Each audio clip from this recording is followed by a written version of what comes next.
Okay, guys, Ben and Brett with you, the 41st Acre. We're talking Texas versus UTEP.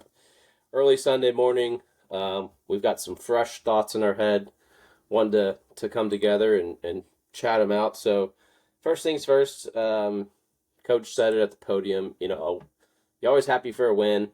Um, Although it didn't look the way we expected coming into the season. There were I think maybe some better signs last week. Um, but this game, I don't know if UTEP is just a good team but it seems, I think, you'll hear through our conversation, I think Texas is just underperforming. And it starts with the quarterback. Um, so, anyway, Brett, Yeah. let's just get our initial thoughts and just see where this conversation goes. Well, if I recall from last week when they opened the line, the betting lines at the beginning of the week for the game, I want to say it was Texas minus 40, something like that. And by the end of the week, it dropped down to like minus 38 and a half. So if I'm looking at this score correctly, we won 27 to 10. That can't be right, right? I mean, we were 40-point favorites. We certainly had to at least get close to covering that spread. Um, It was an ugly game, man. As I do, I watched every game, and I'm very critical about the team. We can get into some of the specifics, but just sloppy all over the place. Um, we have our penalties. We're gonna have 7 to 10 penalties a game. It's ridiculous. We can't get that right. And we have certain offensive linemen that are good for at least one or two each per game. Bad quarterback play, average running back play. I sent a text to you guys yesterday, but like I don't know if our wide receivers are good or if they're bad or average or what, because we don't give them a ton of opportunities to really make plays yet either. All the misfires are just non-catchable balls. So, Right. I don't even know what to say about the wide receivers. There's some thought that maybe they're not getting open enough, but again, like you don't get very good angles, camera angles of that when you're watching the game. So I can't really tell there. So consider my ignorance there. But I don't know. The whole offense just looks absolutely average. But to your point, I mean, UTEP. I want to say at the beginning of the game, I want to say I saw a stat line. I could be wrong because I have not researched this, so don't quote me on it. But I think their stat line said that their defense was the number one in the FBS through week two. Well, give me a Again, break. I don't know. Maybe I'm wrong. Maybe it was first in their conference or something like that. But Hmm. they definitely looked like it compared to our poor offense. Uh, I also noticed that they're running that three high safety flyover defense that just crushes a Sark offense. And my understanding is they normally run like a base 4-3, so they adjusted their defensive plan for us. There you go. Yeah, and they put the one defense in that we just cannot seem to figure out. Even though Sark has been controlling this offense for 5 years, we still don't have a good solution for that. So if UTEP can run that to success and hold us to 27 points, uh, I would expect a lot of our opponents to adopt that. If that's the if that's the Yeah. if that's where we're at. I mean, the play right now is, yeah, run that defensive formation that make make Arch throw the ball. That's the game plan right now. Yeah. Um, well, I'm gonna go through some of my notes. Well, first off, TJ Baxter goes down after his first carry of the game. Yep. Say it's a hamstring injury. I don't haven't heard any confirmation, but that's definitely concerning. Um, so Mm. if we find any more information, we'll talk about that. But yeah, then it was running back by committee. I think it started with Christian Clark and Jarrett Gibson. Um, Actually, I liked what I saw from Clark. I think it's more a product of the offensive line, but he's got some quickness and space that I don't think Gibson has. We haven't seen a lot of Baxter this year, but actually I liked what I saw from Christian Clark. I think it was more scenario driven, and kind of the team around him. Like the first drive, he, I think we ran it on third down. whether we get 2 yards, try to set up a fourth and short. It was like 3rd and 5. He slipped. Um, Mm. but he had a great cutback lane and he slipped and fell. So we first drive we're 4th and 5. It's just gonna be this game where we're going for it from the 50-yard line on every fourth down. And I get it. You gotta try to give the offense some momentum, but it's just disheartening in a game like you said where Texas is favored by 40 points ish. You got to go for it on fourth down, your first drive, Right. your first possession. And then Arch's throw on the fourth down, you know, he just completely missed Wingo. It looks like Wingo had some space there in the middle of the field. So I don't know if he's expecting Wingo to sit down in the zone. It looked like Wingo was still running, but Arch was also kind of trying to escape the pocket. So there's a combination of being able to throw accurate on the run, receiver potentially sitting down in the zone. So maybe that's an easy fix. Um, Um, but so, that's just kind of first drive again, like Clark. yeah, Anyway, running backs. I was mean, with running backs, it's first and foremost, you hate to see C.J. Baxter go down. It doesn't matter what kind of injury it is. It's another leg injury for him. He's already missed a ton of time. I can tell you, he's not 100% on that knee yet. It, it takes a long time for that to feel normal again. So for him to have a setback like that, that just sucks for him. My heart goes out to him. I hope it's not significant. I hope he's back in a couple weeks. Rest up, maybe get some stem cells or something to get that quick recovery. But yeah, I'm with you. I did like a little bit what I saw from Christian Clark. There is a level of indecisiveness from him hitting the line of scrimmage. He takes a little bit more time. Him and Jarrett Gibson are kind of opposites if you watch him run. Jarrett Gibson kind yeah. of just sticks his head down or puts his head down and just runs, and Christian Clark's much more nimble. You could kind of see those opportunities for Christian Clark though to break one. Um, just that overall talent level that he has, where you could easily see him um, taking one to the house off of a screen pass with one move, similar like a Jaden Blue has that swift, those nimble moves. And I liked what Jarrett Gibson had, and the most important thing I think from Jarrett Gibson was he didn't fumble the ball yesterday. So that's a good thing, and he got a lot of carries. Let's see how many carries he got. He got 18 carries, so he actually led the team in carries. Now, you combine those two guys, Jarrett Gibson and Christian Clark, and they averaged about 4 yards per carry between the two of them. Jarrett Gibson averaged about 3.6. But again, how frustrating is it that we just cannot seem to get a good push when we have this ultra Yeah. talented, and I'll stop there. Ultra talented and big offensive line, and it seems like on every single one of these runs, we don't have an open hole, and our running backs have to just kind of stick their nose and see if they can break something just to get positive yards. I mean, now they're not getting hit in the backfield, but they're getting hit at the line of scrimmage.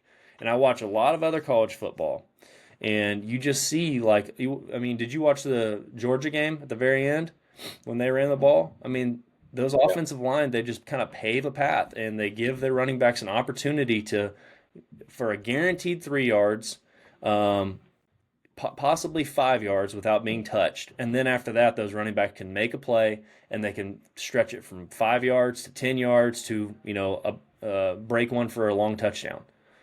And it's really frustrating that because I don't think I've seen that yet. I'm not sure I've seen one run where I was like, man, we really opened up a big hole and gave our running back an opportunity to make something special happen. I bet the yak would be awfully similar to the total yardage, um, yards after contact. Um, Yeah. let me add to that, and then maybe add a little segue. Um, I think the second drive, I think there's a there's a play on a first down. It's like an 8-yard play. So we get to second and short, run the ball, like you said, stuff to the line. Okay, third and short. It's UTEP. Let's just run it, get the quick first down. Yep. Run the ball. Stop short again. So now we got 4th and 1. Um, and then we kind of see like a new formation that we hadn't seen this year.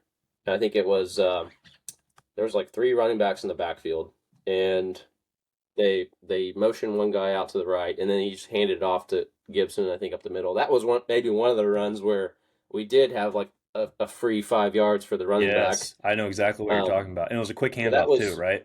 yeah, and that was something Justin and I talked about on our other podcast. It's like let's see something different. You know what what we're doing is questioning if it's working. What does Sark have deep down the playbook? I think that was a deep down one. Like so that was nice to see us going to something different. Yeah, I'm with you. But to your point, you got three chances to get a first down. I mean, you should be able against UTEP, um, run for 2 yards, Yeah. easy. Uh, it's so beyond frustrating because I'll probably get emotional here in a second because I'm so. We talked about this at the very beginning of the podcast, right? Like this team's identity needed to switch from last year to this year being like a run first team. Your offensive Yeah, line, the people that you have coming up, the Neto Omiazulas, the Connor Robertsons, the Cole Hudsons, and then DJ Campbell coming back for his senior year, and then you put some young tackles, well not young in Trevor Gooseby, but young in Brandon Baker on the outside. Like you are set up to run the ball. And you're going to have a much healthier running back stable than you did last year with a lot of returning talent. So you've got recovery there. And, oh, also, you've got a running quarterback this year. The first time you've had a running quarterback since Casey Thompson was our yeah. quarterback, or maybe it was Hudson Card. But regardless, you're set up to run the ball. And for our offensive line, for majority of those guys to be in their true junior, senior years, for them to not get a good push, to not be ready, this is exactly what we're talking about. We're having to bring in someone like Connor Stroh. I think he's a sophomore. I think he's a true sophomore, maybe. For Neto, so Neto's just not ready. It's unacceptable, and I don't know if this goes back to. I mean, it goes back to one of two things. Either one, we when we were recruiting these guys, we just didn't do a good job recruiting or identifying the right people to bring into this system, which I don't think was the case because most people wanted these guys on their team. I mean, these guys were national recruits getting pulled in all sorts of different directions. Or number two, they weren't being developed correctly, and that would be under Kyle Flood. And I don't think that could be the case either because Yeah. Kyle Flood has this great track record of developing NFL talent. I mean, you listen to Christian Jones, remember our right tackle from, I guess, probably 2 seasons ago. He talks about how Yeah. he was so mediocre, and then Kyle Flood comes in, changes his entire trajectory. Ends up being a draft pick. He had an unbelievable fifth year senior year.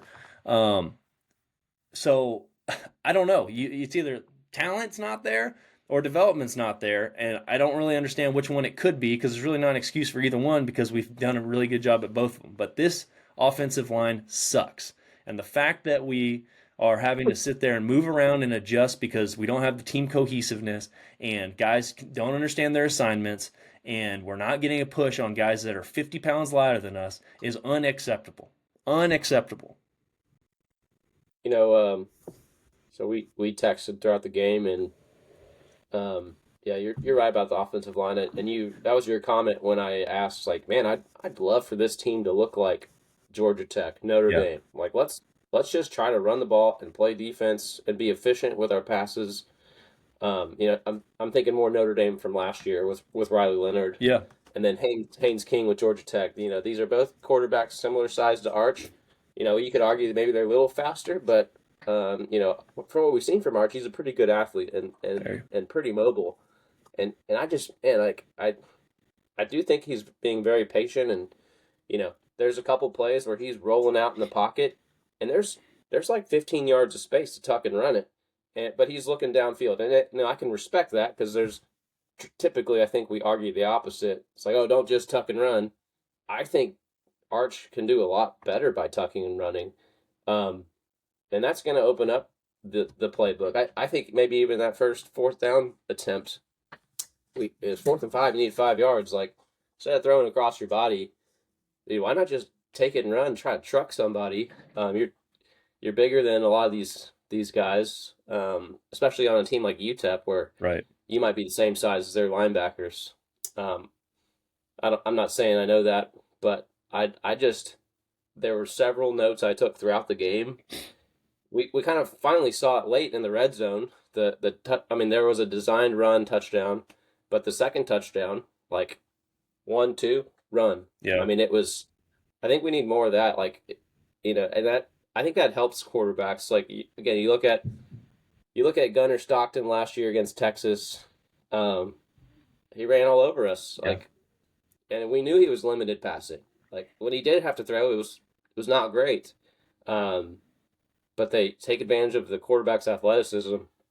Um, it's whenever there was a couple other plays where there was one big play I think Arch did really well in the read option. Mm. Um, and it's like the next play, the hole's opened up for the running back. So you have a big read option play by the quarterback. Next thing you know, that edge defender's accounting for him. It just opens up so much more for your offense. So like again, we don't have the offensive line maybe as Georgia Tech, Notre Dame, but I'd like to see.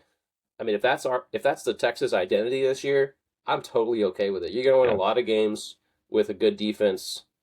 Don't turn the ball over. Find if mobile quarterback, fourth and short, you have so many more options uh, rather than just handing it off, kind of obvious Yeah. running back play. So Well, let's get into Arch. I think we need to focus a little bit on Arch here. The comparisons are coming out. Garrett Gilbert Yeah, 2.0. which is horrible because I feel like I think it was in our first podcast. I brought it Uh, up, and I was not, for the record, I was not talking about Arch. I was talking about Ohio State's quarterback. I was hoping that he would be shell shocked and become a Garrett Gilbert after we sacked him 1,000 times in that game, which ended up being zero. But we'll get to the defense here in a little bit because yeah, they're also not showing up. The sacks are not showing up on the stat sheet. Um, Arch, okay, game three. No, uh, I didn't know it was possible to regress from where he was at after Ohio State and then San Jose State, but he regressed. Somehow he regressed. Now, running game aside, running game was actually a little bit, it looked like a little bit more improved. I like the RPO game. I like that read run that he had to score late in the second quarter. I did like some of the running game. In fact, majority of our rushing yards, let's see, 51 of our, no, Matthew Caldwell had some too, 60, more than 60 yards of our 220 rushing yards came from our quarterbacks yesterday. So, rushing game aside, let's talk about Arch Manning, quarterback. So he somehow regressed. I don't know if you caught this stat, but he went through a streak of 10 incomplete passes in a row. It was literally the bottom line on ESPN this morning when they were doing the scrolling the ticker at the bottom of the screen, and it says Texas wins 27-10, and the bottom line is usually some sort of significant statistic. CJ yeah, Baxter went for 150 yards and 3 rushing touchdowns. No, it said Arch Manning 10 incomplete passes in a row. um, I, what's the deal, man? Like, are we going to be able to see what we were talking about? How good he was going to be? I mean, what is his deal right now? Or is he just not as special as we were expecting him to be? it's you know we saw some glimpses last year. Maybe that's I don't know. Late in the game, you got nothing to lose. Maybe it's a pressure thing. The hype's got to be a last name thing. But was also the recruiting hype a last name thing? Maybe that's. I mean, that has. There's a. What value do you put on someone's last name, their upbringing, their on their potential? And uh, if I were to guess, if they were to redo it right now, I mean, what what would you give him? A 2-star high school quarterback ranking? The guy. I mean, obviously, we haven't played quarterback. We don't No, understand the pressure, we but he has the as measurables. fans The and just seeing it, his measurables something by is. themselves are enough to get Yeah. him maybe not a 5-star ranking, but yeah, a higher ranking.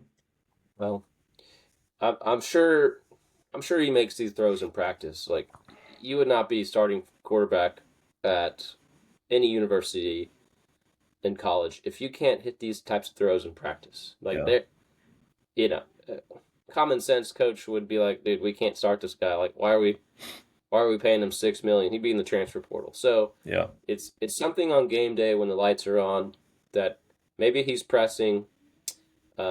Maybe maybe it's like golf. You just get a little quick. Yeah. His throw Good during the analogy. game to me looks different than his warm up throws.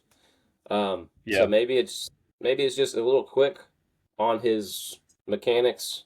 Have Um, have and I that's have I want to stay on that point because I think I yeah, was either telling you or I was telling my dad that same metaphor about golf and football. Like I think maybe it was you, but like when like you get a bad habit in your swing, like there's a technical bad habit in your swing, and so what do you do when you have a technical bad habit in your swing? You go to the range and you practice and practice and practice to eliminate that technical flaw, right?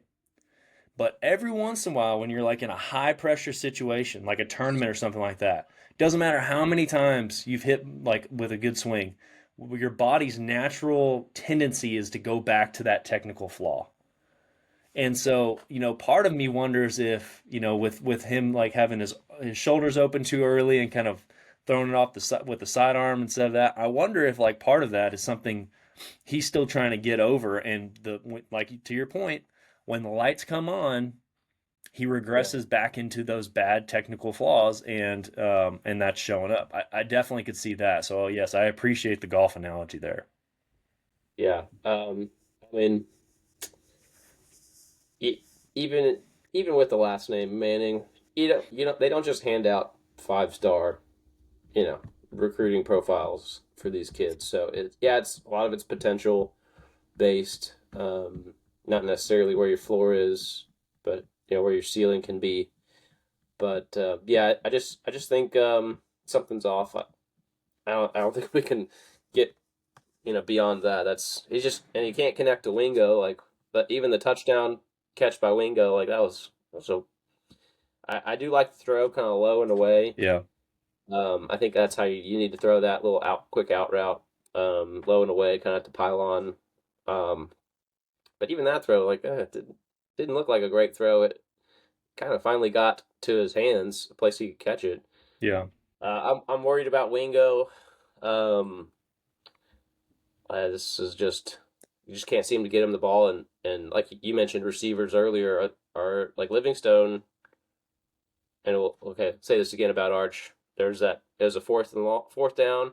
We try that deep post. I don't think there was anybody on the left side of the field, and he overthrows him. It's like, dude, you could throw yeah. that, just air it to let him run laterally. We can't connect on that throw. I'm not, Um, and I'm not a huge fan of that play call either. I mean, we'll almost stay on Arch, but I just 4th and 2, and you're going to do a low percentage throw like that over the top, and like you said, I mean, you can make that throw. I just hate throwing the ball downfield when you don't have to. Like, let Livingston break off the route a little bit quicker or something like that to give him a high percentage throw, just to get him in the game. It goes back to momentum and stuff like that. And I will say this about Arch. I'll say this about Arch. And this comes exactly to your point about him being like whatever Notre Dame's running back or quarterback was last year. Maybe he was a running back. Um, but the game seems to open up for him when they start allowing him to run a little bit more. yes, Like he went yes, into the first half, abysmal half, right? He was awful, 10 incomplete passes in a row, a bad interception where he's clearly pressing. Um, I think at that point in time, I texted you guys, what was our third down conversions at that point in time? Like 1 for 6 or 0 for 6 or something like that. yeah. It was 1 for 8. It was one One for for eight in the eight. first half. 1 for 8. Started 0 for 7. Unbelievable. And then all of a sudden they kind of open up the playbook for him. I think, yeah, I remember that RPO that you were talking about, which is exciting to see. I haven't seen us run an RPO since, well, Quinn did it a couple times in the red zone. So that was kind of exciting. And then all of a sudden the game opened up for him. He made a couple of good passes.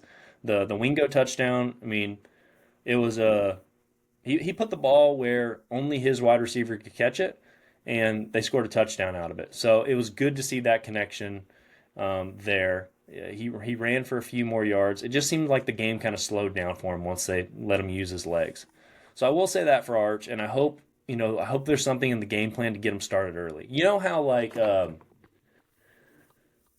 Jeremiah Smith had one catch for 5 yards or something like that again last year in the CFP. And so their whole game plan was to get the ball into Jeremiah Smith's hands early in the game so that he could, potentially get hot and have a different trajectory than last year when we played them. I'd like to see them do something like that with Arch, especially next week when you have an opportunity. Give him some very high percentage throws to start the game off early or runs just to let the game kind of slow down. Just give him a little bit of momentum because momentum is a real thing in sports. Um, maybe those are screen passes, whatever his favorite route is to throw. Maybe it's slants, maybe it's a couple of RPOs to start off the game. Just let him slow down, and let's see how he does when he has some positive momentum on his side. Because I think it could be. I still have faith that the guy can turn it around. I'm not saying that Yeah, he's going to have a Garrett Gilbert type trajectory. Um, it is just beyond frustrating to see this. I mean, this is the guy that everyone last year was saying was way better than Quinn and should have been starting. If you listen to the 41st Acre podcast, you would yeah, understand that there was a notable difference between Quinn and Arch. And everyone right now, I guarantee you, would rather have Quinn in there than Arch, right? And then yeah, all the offseason talk this year was Arch was going to be a one and done. Basically, he's going to have this year to start, and then he'd be the number one overall draft pick. How many of you are saying that now? yeah. It's a shame, really.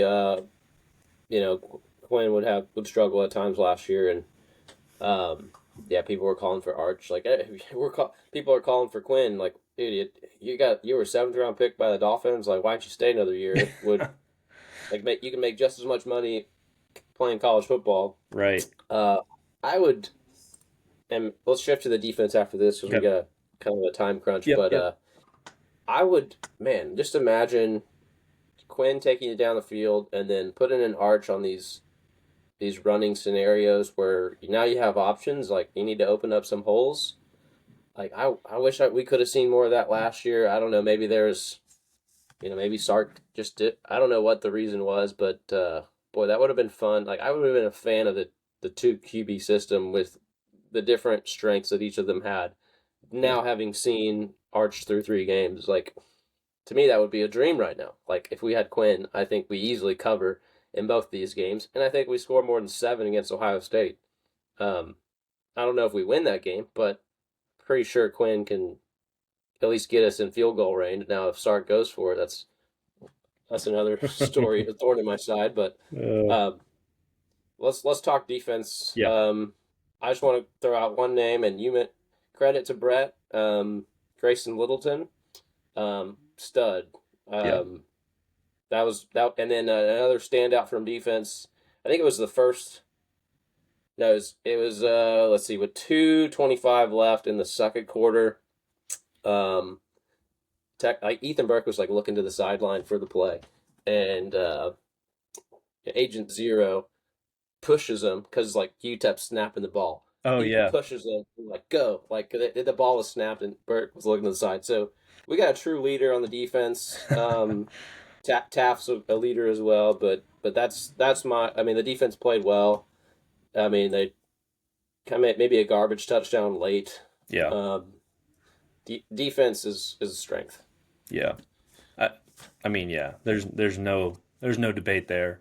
The defense is great. The defense is going to keep you in games. I wish we had a complementary offense to at least Mm, similar to like what I mean. We've talked about Notre Dame comparison a lot, but just like that's how Notre Dame got to the national championship last year. Is they had a complementary run game that allowed their defense to get off the field and rest and then dominate.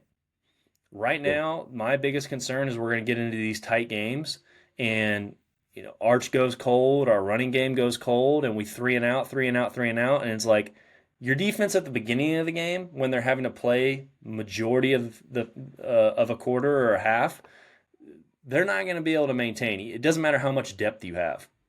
Eventually, you'll get ran down. So that is a concern for sure, and hopefully we can start playing a little bit more complementary ball. Um, but yeah, I mean, defense flies all over the field.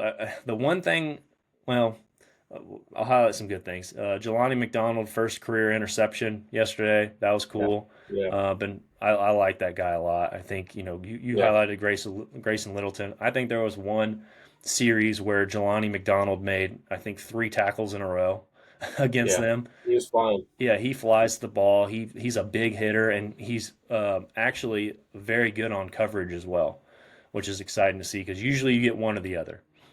Then you go back to our linebackers. Leunga Lafau is starting off right where he ended last year. He's an absolute stud. We've got depth there. We got depth at the defensive line. We saw some young guys yesterday.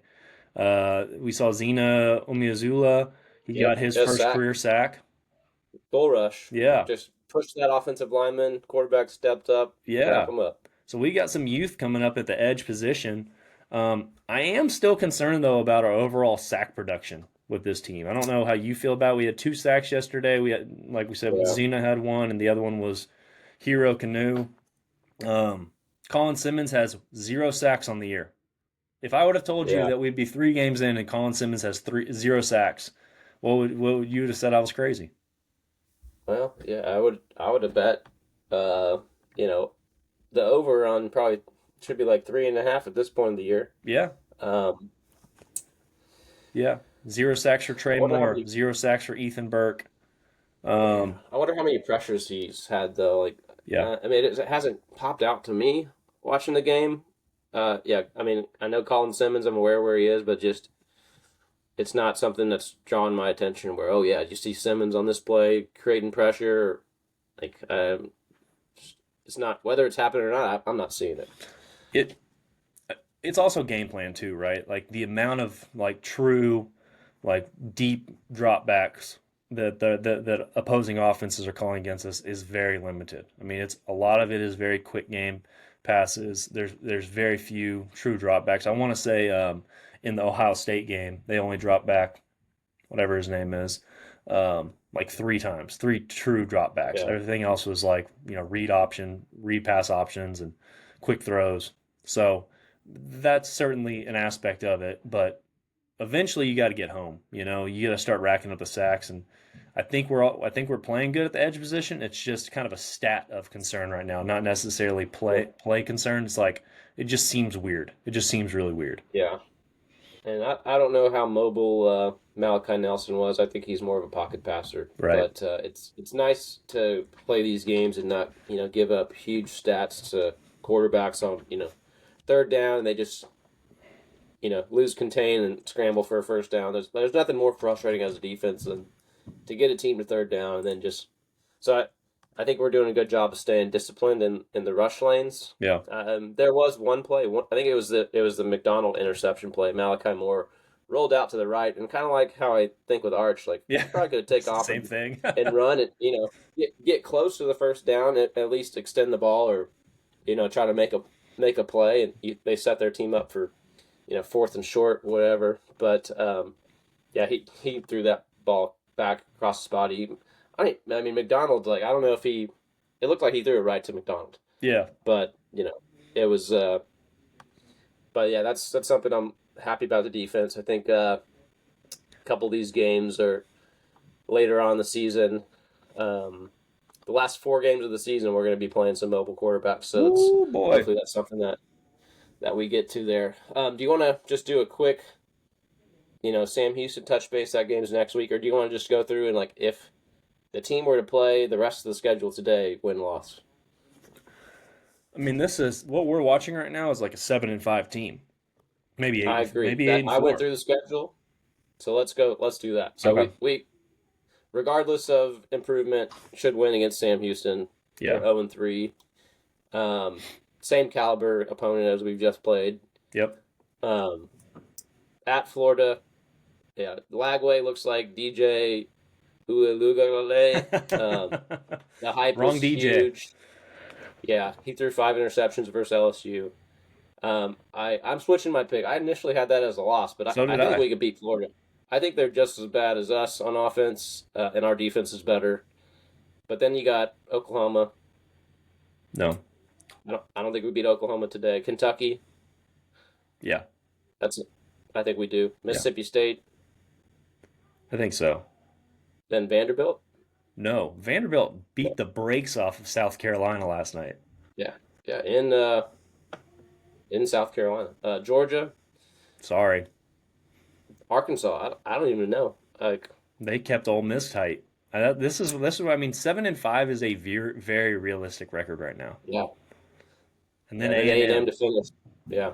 A&M is the scariest game on the schedule right I, now. I'm pick. I mean, if they play tomorrow, I'd bet $1,000 on A&M. Yeah, I would too. We're not And clicking. Their wide receivers are getting open, and Marcel Reed's looks like a veteran yeah, now. hey, credit to Reed. Yeah, struggles last year. Came in for Wegman. Okay, that's maybe. Let's finish with this topic. Saw it last year with A&M. Marcel Reed comes in for bench Wegman. Wegman was the guy all off season. He's in the Tecovas or Boot Barn commercials. Yeah, cover of Just Dave Campbell's magazine. Dave Campbell's magazine still going. And then they make a switch, like something's not working. And I think back to OU in Lincoln Riley's last year. They got Spencer Rattler, again, high profile guy, kind of waited his turn, um, showed some good signs, and then, like, what do they do? They bench him for Caleb Williams, and what do you know? Dominated Like, us. I don't, based on what happened last year, Sark's sticking with his guy. Stick with Quinn last year when Quinn didn't play well at certain times. Yeah, I think he's sticking with Arch. I don't even know if we have a named second street quarterback on the depth chart. I think we just have the other guys. it's Matthew Caldwell is our Okay. backup. So again, I don't see that happening. I mean, I think Georgia maybe got I don't know, maybe they got lucky with getting Stockton, but I mean Yeah.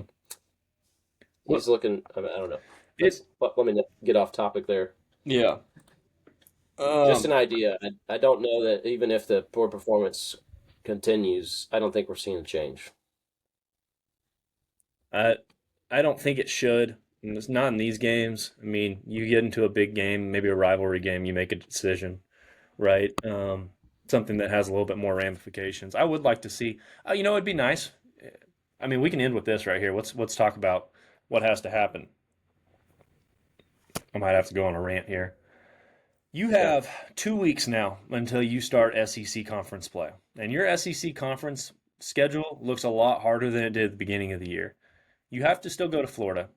Florida kept LSU competitive, and everyone before this week, everyone said LSU is the number one team in the SEC, right? So even with DJ Lagway playing poorly, like I mean, you still have to go to the Swamp. That's a tough place to play, and with an offense that can't score, I don't know how you can score enough to win. I mean, in order to win a game, you have to score points. But it's fact. The Aggies did a study on this years ago, and they showed that if you don't score any points, it's impossible to win a game. A lot of So money went into study that took study. a lot longer than expected, but Yeah. yeah, So you still have to do that, like you said. John Mateer, who they're starting to call Johnny Mateer, which reigns fear in me. They're going to dominate us if we can't get it together. You have 2 weeks to get this figured out. Like I said, next week you have Sam Houston State, one of the worst teams in FBS since they transitioned from FCS to FBS. They constantly any player that they have that has reasonable talent hits the transfer portal. They're just diminished team. They're nowhere near the caliber team they were when they were in the FCS. yeah, You've got to work out some major kinks in these next 2 weeks. You've got to get Arch. You've got to get Arch an opportunity to get hot, to go on a streak, to show what he can really do. Kind of similar to how he played against San Jose State, where he had like the 5 touchdowns or 4 touchdowns in just a couple of minutes. We got to see something like that out of this offense, where we see just maximum efficiency for at least a period of time. And I want to see some backups playing early in that game. Third quarter, there's no excuse for us not to have Matthew Caldwell, Trey Owens getting some snaps. Running backs, you need to see more James Simon, who actually I did like. I did like what I saw out of him this week, but get some of those young guys. We want to see Aaron Butler and Jamie French and Kalik Lockett and Dalen McCutcheon playing wide receiver. Like that's where we have to be this week against Sam Houston State. So setting aside the future schedule, like this week has to be focused on like getting right because now you're out of time. We said after Ohio State, hey, we still got 3 games to get ready and a bye week. Nope, you got 1 game to get ready now. You got 1 game to get ready. And then you go through the gauntlet. And the gauntlet's going to be tough. And if you're not ready for it, if this offense can't score, it's impossible to win these games. So get right, get healthy during the bye week, and you have to get ready for Florida now. And right after Florida, we get to play our favorite game of the year, which is against Oklahoma, and that is going to be a fun test. Maybe not for us, but it's going to be fun for somebody. Yep. Yep. You heard it, guys. That's what we need to see it. We need to see change. We'll see what happens this next week. I don't know game time yet. I think it's a night game. 7. It's a night game. Yeah, that'll be nice. Yeah. First home night game of the year. Yeah. Um, so that's always exciting. So hopefully, maybe that's what the team needs to get juiced up, seeing the drone show and all that. So Yeah. but anyway, great stuff, Brett. As always, a little biased, unfiltered, 100% truthful. 41st Acre. See you guys next time.